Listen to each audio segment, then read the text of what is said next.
Hey everybody, I'm very excited to have a friend of mine. He's someone I truly admire. He's a professional, also consider him a mentor of mine. We're here with Bascom Grooms the fourth, the founder of Bascom Grooms Real Estate. Now, if you know anything about Key West real estate, you know the name. Bascom's a fifth generation conch, and he's been shaping the local real estate since 1999. He's built an incredible firm with a team of 14 experts. He's been voted best realtor 12 times. Correct, yeah, 12 times straight. Yeah. And best dressed every day. Get that. Beyond the 25 years of success and the thousands of happy clients, what I really appreciate about Bascom is the way he handles the business with deep local roots and genuine care. Bascom, thanks for coming, man. Appreciate you having me.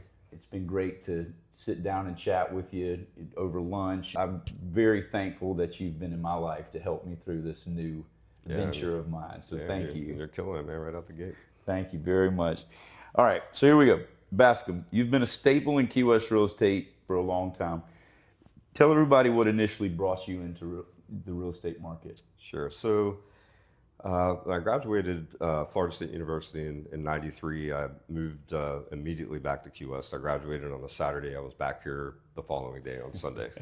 I had a degree in human resources management. I wasn't sure what I was going to do for work because I didn't have a job lined up or anything. But I came back, I moved back in with my parents for a bit, and I had a goal from that time to buy a home in Key West. You know, that was just one of those goals I had at a younger age. So when I moved back down, I did get a job in human resources management at the Monroe County Sheriff's Office.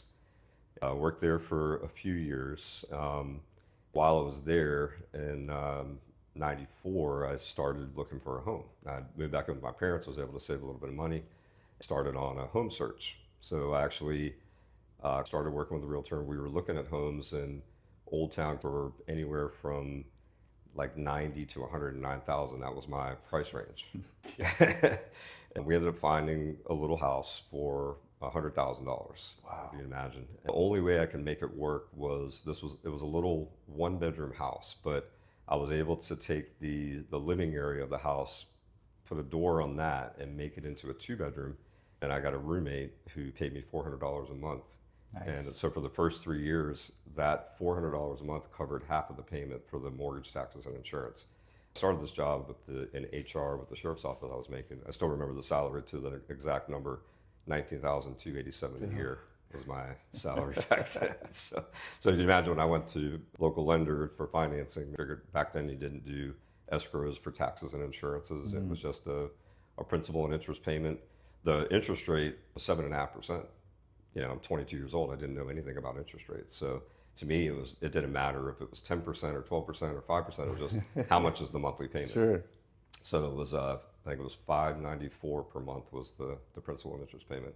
And then with the taxes and insurances, it worked out to about $800 a month. So got roommate for $400, and that covered half the payment for the first 3 years. Beautiful. I was able to make it work. But in that process, to answer your question, working with a realtor, you know, who would, back then it was before texting, emailing, you know, any of that stuff, and there was a lot more physically meeting, bringing the MLS book. You know, there wasn't an online service like Zillow or Realtor.com or multiple listing service or websites to go on.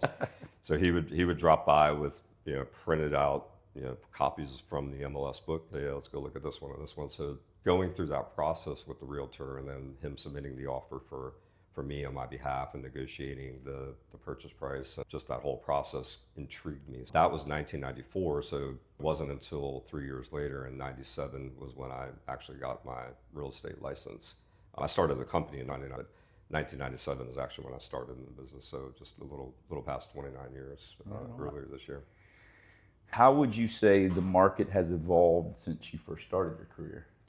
Yeah, I think, you know, the obvious answer, of course, is technology. You know, when I first started in 97, you know, it wasn't much different, I guess, than when I was looking for a home in 1994 as a first-time buyer. You know, the office I was with, which was Preferred Properties, who's still in business today, we would sit around in the office, and every 2 weeks the MLS books would come out. And that was like the only way we had information to what was on the market other than, you know, word of mouth. They would come back with a box of those books to our office, and everyone had one with their name on it. and you grab the book and you start rifling through it to find properties that maybe would be a good fit for a buyer that you were working with. And then you run those copies, and probably the best you could do back then would maybe fax them, to if they had a fax machine and you had a fax machine. Which, by the way, I didn't even get a fax machine until I started my company, which was like 1999. So I was operating solely off of a photocopier and delivering those listings to buyers, mailing them to buyers, overnighting them to buyers. So that technology has definitely been one thing that's definitely changed. Another, I think, would be, which probably falls in the category of technology, would be like FaceTime video showings. That's something that really, especially during the COVID shutdown, became a big thing. So being able to FaceTime show properties to a buyer who's in New York City, for example, they kind of make a short list from there and then make that flight down to physically view properties. I had a buyer that about coming up on 2 years ago, I spent the entire summer FaceTiming her properties. And then she flew down for Labor Day weekend. We physically looked at 10 properties that she had shortened the list down from the FaceTime showings and identified one, and she closed in October. It was over $1.5 million purchase price. That's something that's definitely been, I think, has been great because they don't have to physically be here. And then the nice thing too is something else that's changed in the business is all these direct flights that we have. Buyers can, like that, I referenced that buyer. She did a direct flight from New York to Key West for the Labor Day weekend, stayed here for like 2 days, flew back. I've had buyers that they've identified a property via just video tours or FaceTime showings. We've submitted an offer, negotiated before they've physically ever seen the property. They go under contract on the property, make a direct flight. About 5 years ago, I had a buyer that flew the direct flight from Washington, D.C. to Key West, left at 6 a.m. up there, arrived here late morning.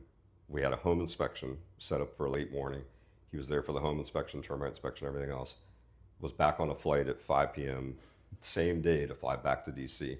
So that wasn't happening in 1997. Right. We did not have, buyers had to really plan a lot more in advance to come down and view properties, where now they could do it virtually, hop on that direct flight, $200, whatever, come down, see the property in person, do their inspections, fly back, and it's all done during their inspection period.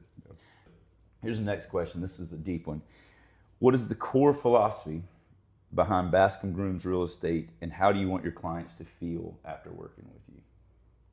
One of our core philosophies has always been community. Born and raised in Key West, very involved in Rotary Club of Key West, the Chamber of Commerce, the Key West Association of Realtors.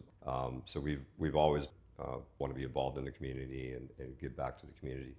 I think that as far as like how do we want our customers to feel after they've worked with us and closed on a property, whether they've sold a property with us or bought a property through us, is I want them anxious to write that 5-star review. They feel that the service provided warrants a great 5-star review, and we want to provide that service to where when they're contacting me or one of our agents, they feel like they're the only customer that they have. And being in the business that you're going to get those late night calls because it's a stressful process for buyers and for sellers. Things come up along the way, challenges, and it would be easy to say, hey, I'll talk to you tomorrow morning, but they're not going to sleep at night. You're not going to sleep at night. So sometimes you got to have those 9, 10 o'clock calls, or if you're traveling, sometimes there can be 1, 2 in the morning with a big time difference or something. Sure. So I think just making the customer feel like they're it, they're our only customer. And that you care.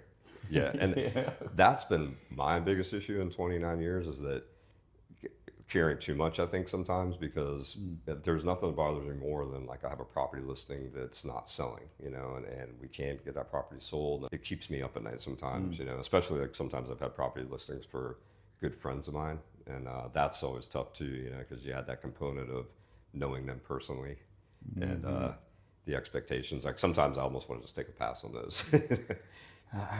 Key West is a unique market with strict zoning, historic preservation requirements, and limited land.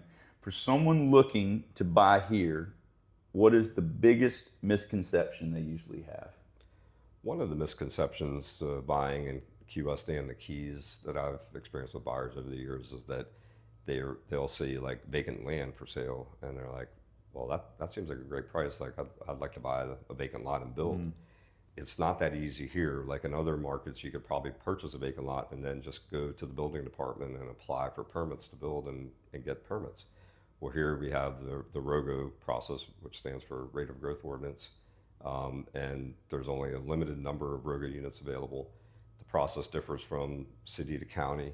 I've had to redirect a lot of buyers over the years that kind of zoned in on vacant land. Not that we have much of it in Key West.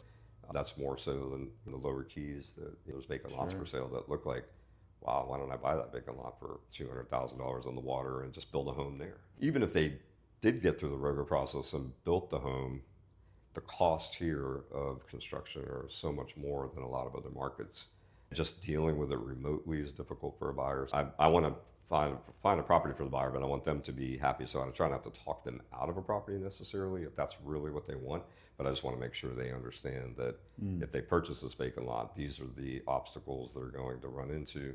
Their construction costs are probably going to be far greater than they expect. Even when you know they're going to be greater, they're still greater than what you expect. And then, of course, the Old Town Key West component. If you purchase a home in Old Town Key West, any exterior modifications will have to be approved by HARC, the Historic Architectural Restoration Committee, which I think is a great thing. But if you're the buyer of that property and you have to go through that process and you've never done it before, my advice is to all buyers is hire retain a really good, experienced architect, especially one that has experience with Old Town Key West projects. If you're going to buy a property in Old Town Key West that you're going to do any kind of renovations to, because they know the process and understand the process. So how do you advise clients who are kind of torn between purchasing an Old Town or maybe getting something a little more modern? Yeah, that comes up often, and I usually kind of ask them like, what are their interests? I find that a lot of the buyers that I've worked with over the years, their initial purchase will be Old Town Key West, Truman Annex. They'll get a taste of that lifestyle for a while, that they can close the door, walk to pretty much every great restaurant or theater. They can walk to the amphitheater, Truman Waterfront, all the nightlife. But usually after experiencing that for a few years, I find that they'll start kind of migrating out more like Midtown, Newtown. Some will even decide once they've moved down here, they get into boating.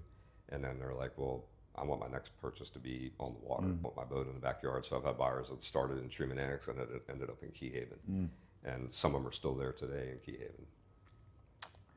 We often hear about the challenges of insurance, climate resilience in the Keys. Right. How do you guide your clients through the specific due diligence processes? One would be, the first question for the buyer would be, are you going to be obtaining financing for the purchase? And if the answer is yes, then I would say, okay, be prepared that your lender is going to require that you have a flood insurance policy, a wind insurance policy, and a homeowner's insurance policy, which covers fire and liability. The only exception would be if the property is in an X-flood zone, their lender may not require them to have flood insurance. Then from there, we can kind of get some quotes based on some of the mitigation features on the home. If they have shutter protection or impact windows, if they've got a newly installed metal roof, there's some things that will help lower those costs. We can also look at deductible options. There's often higher deductible options if the buyer has that kind of risk tolerance where they're okay with a 5% or 10% wind deductible, or a higher flood deductible. You can go up to like $10,000 on that. So I think walking through that process of getting quotes and looking at different deductible options, looking at different mitigation features, with the buyer that's obtaining financing, they're going to have those insurances. So that can help them through the process of understanding before they close on a property, this is roughly how much they're going to spend. But they also get an idea of, hey, if a house doesn't have hurricane shutters and they do install hurricane shutters or impact windows, they'll significantly bring their wind insurance costs down. Now, the buyer that's purchasing a property without obtaining financing, then it's a discretionary call on their part. They could self-insure completely if they want to. And I have a lot of clients that do that. They'll self-insure for wind. If the property's elevated, they may not even carry flood insurance.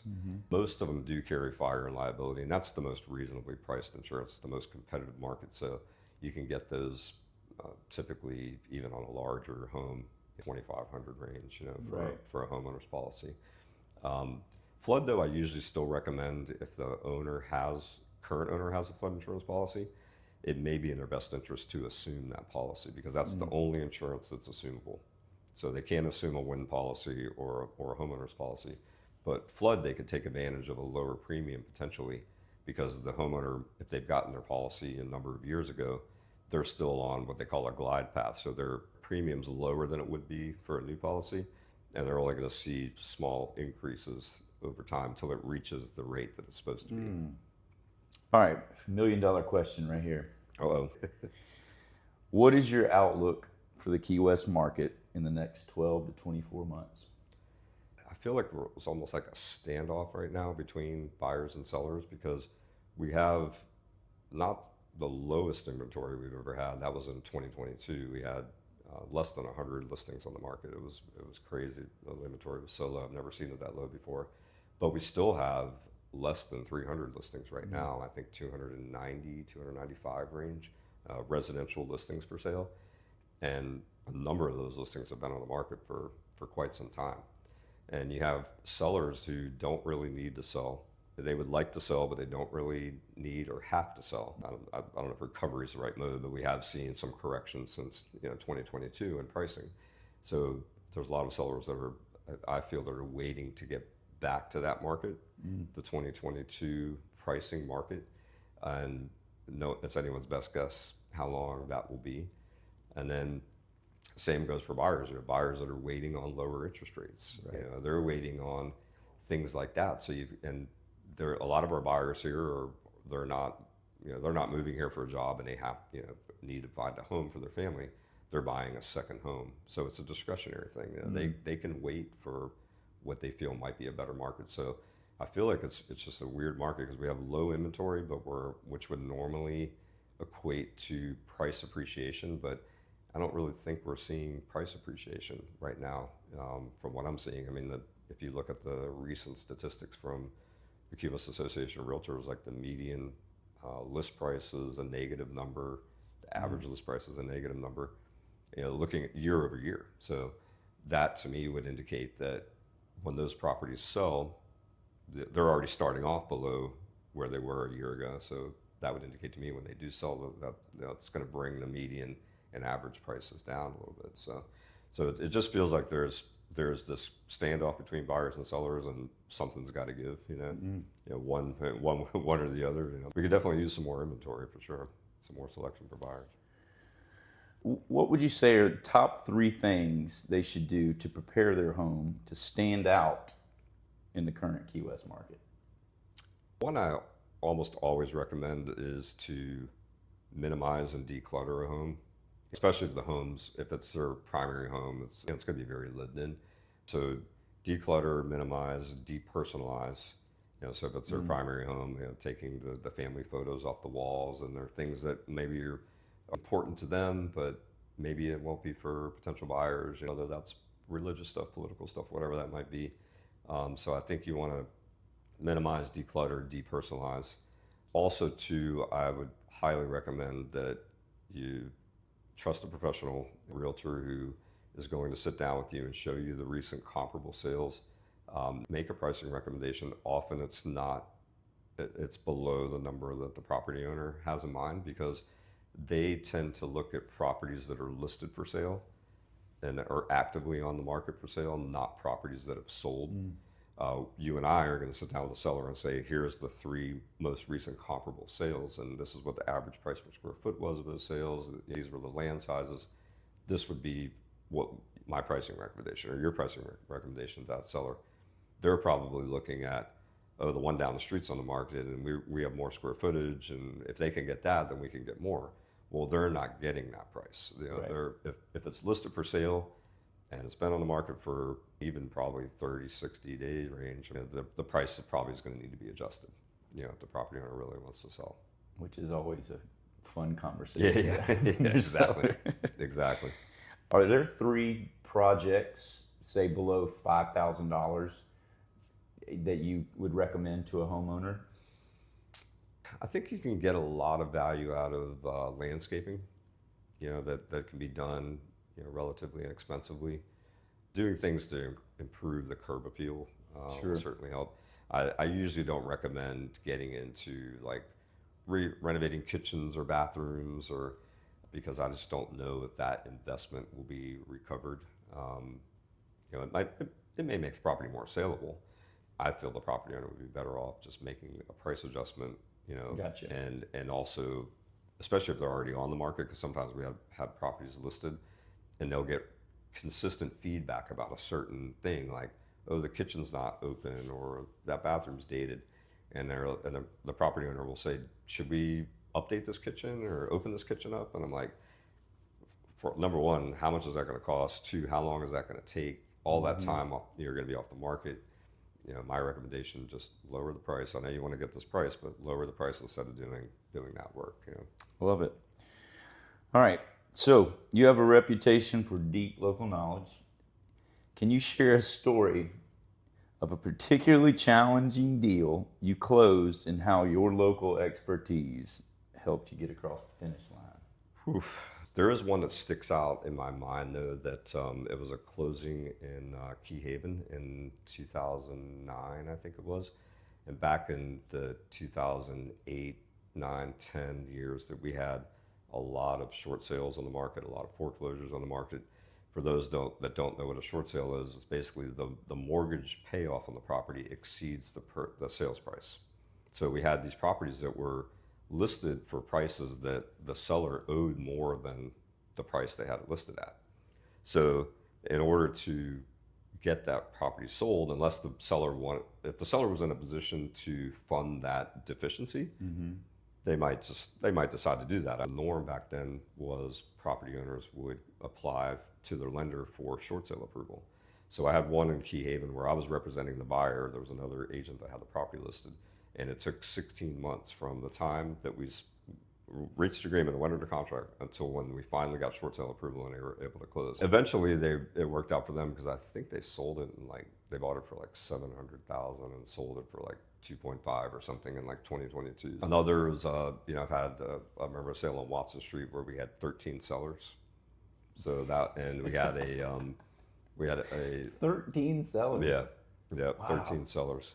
And so getting everybody on the same page, there wasn't a personal representative or something that could sign for everybody. So we had to get signatures. Wow. Every time we did an addendum or anything, had to go out to all 13 sellers. What's the specific value of a local broker like you that you can provide that an app cannot? That is a really good question, because it's true. Like buyers now, I mean, they have listings in their hand. They're holding them in their hand. They've got the Realtor.com app, they've got Zillow app, Homes.com, whatever they're using. Often they're notifying me about properties before I even know they're on the market, because it lists. And I mean, if you list a listing today, you'll see it hit Zillow. It'll probably pop up on your screen on your phone like within minutes, if seconds, not even. So I think our job of finding a buyer or property, that's really the easy part. I mean, they could do that on their own. And I've always said that I think a realtor earns their commission from contract to closing. Not to say we aren't working hard when we're scheduling showings for a buyer and we're going out, we're looking at 10, 12 properties. And I had one time that was coming in on a Friday, leaving on Saturday, and he had 22 properties he wanted to see. And he sent them to me a couple weeks before he arrived. I thought for sure a couple of them were going to go under contract or come off the market, whatever. Every single one of them was still available. So we looked at like 18 one day for the next. Where we really earn our commission, I think, is like after we've gone through that process, we've identified the property, we submit the offer, we start the negotiation process, knowing how to navigate that. And then once they've gone under contract on the property, going through inspections, and the buyer is going to probably experience buyer's remorse potentially during the inspection period, and reevaluate whether or not they should really make this purchase or not. Talking them through that, whether it is the right decision for them to cancel or not cancel. Just navigating the challenges that come up with insurances. You may have an inspection done and the roof has issues and the roof's not insurable. Knowing how to navigate that to where you don't have the seller required to replace the roof before closing, because that's typically not going to happen. You might have electrical panel issues where you got fuses, just things like that. In Old Town, we often run into property line issues where you have an encroachment where the house your buyer is under contract to purchase is sitting 1 foot on the neighbor's property when they get the property survey. So knowing how to navigate those things, because I think if the buyer finding a property, they probably enjoy that part. They love going to look at the properties, they love going to open houses, it's exciting. But when they submit an offer and things get real and challenges come up, I think if they were by themselves and didn't have an experienced realtor like myself or you to help them navigate that process, I think that's where we earn our commission. Sure. And one of the big things for me has been being able to connect my buyers with help with a roof or with electric, knowing, Yeah. because just the connections on knowing who to call and who not to waste your time with and get that information. All of my buyers have been out of towners, so they're coming in with not any knowledge, and Zillow's not going to give you that. Yeah, right. Yeah. You do bring up a good point, because a lot of the buyers that I've worked with, like even after they close, they'll text me like, "Hey, do you have a good recommendation for a dentist or a doctor?" Or what, like not even real estate related, but real estate related. Yeah, I mean, we can recommend electricians, roofers, plumbers, pool maintenance, yard maintenance. And that's you bring up a great point, because having that team, and then also too, through the process of a sale, having a good, if you're representing the buyer, a good inspector that does a good thorough job, because you want your buyer to be covered and have a good thorough inspection done.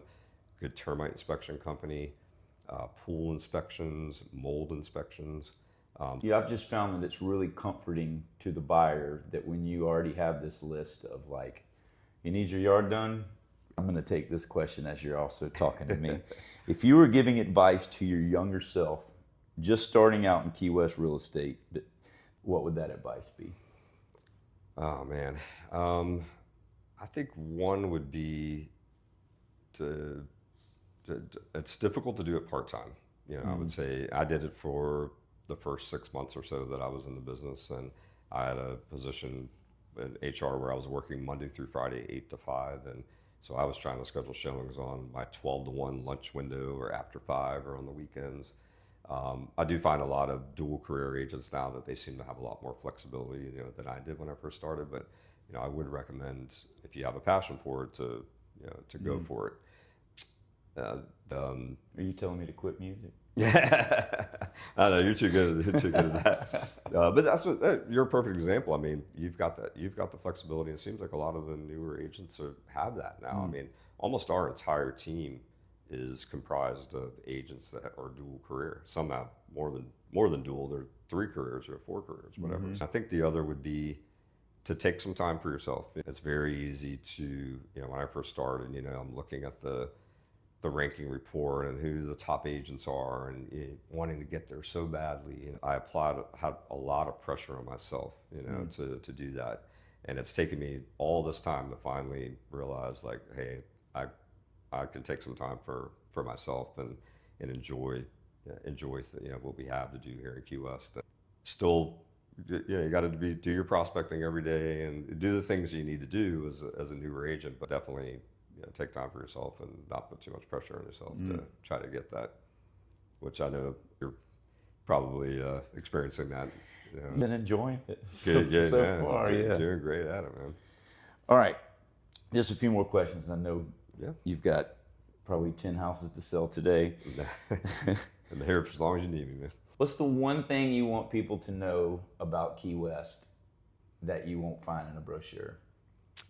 I think it's the sense of community. I mean, you've seen it when somebody has been diagnosed with cancer or something, and they don't have health insurance. I mean, you see their friends rally around them and have these fundraisers and post them on social media, and the next thing you know, there's an event and everybody's going and contributing. And I think that just the sense of community and people, like, I haven't lived anywhere else, so I don't have any other comparison, but I've spoken to people that they're just truly amazed at how giving this community is. I mean, you see it with a lot of the charitable organizations, like Samuel's House and Rotary Club and SPCA, and I mean, I could go on and on and on, but I mean, the fundraising that they're able to raise for people here in our community that really need it, it's just amazing. But other than that, I mean, I've just always liked the convenience of Key West. It has a Caribbean feel, but It's you're in the United States, and just we have all the conveniences that of other places, and everything's just easy to get to. It's take you more than 10 or 15 minutes to get to. Flying in and out of Key West has probably got to, in my opinion, probably the best airport to depart from and to arrive at, especially if you don't check a bag. Can you give that advice to my wife about not checking a bag? We're trying to figure it out too. Yeah. My wife blames it on me though, actually, because I overpack. But I'm trying to get to where I travel with a carry-on, because it's just so nice when you, especially arriving back in Key West. In and out. There's nowhere else that I've flown to where you have that. So, finishing up here, tell everybody how they can best get in touch with you as far as following you on social medias or for current listings. Yep. You can visit our site, bascomgrooms.com. Reach me via text or call at 305-304-7444. We'll post your number real big, like right here. only call after 9 p.m. Yeah, exactly. I'll probably be asleep. But I have one more quick thing. If you're willing to do it, called the lightning round. Oh, quick questions and quick answers. All right. Right off the top of your head. I'll give it a go. He's in. All right. If you could have one last meal in Key West, what would it be and where? El Rinconcito. What is it? El Rinconcito, the Mexican restaurant. The overseas market. Nice. What would you have there? Pork enchiladas. Oh, let's go after this. And chicken soup. They got the best chicken soup. Question 2. What Key West local event or festival do you never miss? Walking parade Friday before the Fantasy Fest parade. That's ours. Yeah. We never miss that. Yeah. If you could spend one day with anyone, living or dead, who would it be and why, excluding present company?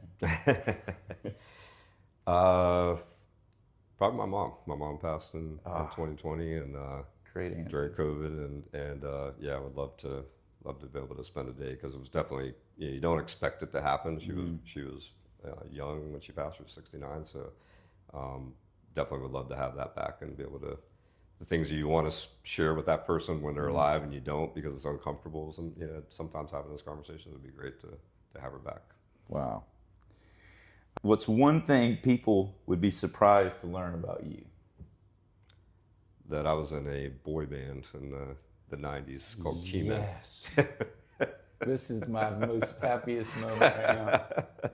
Yeah, we used to do gigs around town. We, me and 3 other guys, in 1994, standing in front of San Carlos, and there's great acoustics in front of San Carlos. It wasn't even open at the time, and we were just standing in there singing a cappella. And Allison from the Spectrals, who's still with the Spectrals to this day, was walking by after a performance at a place called Donnie's. She's walking by and she's listening to us, and she's like, "Would you guys be interested in singing with us sometime?" And we're like, "Okay, sure." So we started doing gigs with them. They used to sing at the La Concha back in the days, so we did stuff there, and we started getting like gigs from that. It's kind of funny. Like, What was the name of the boys band?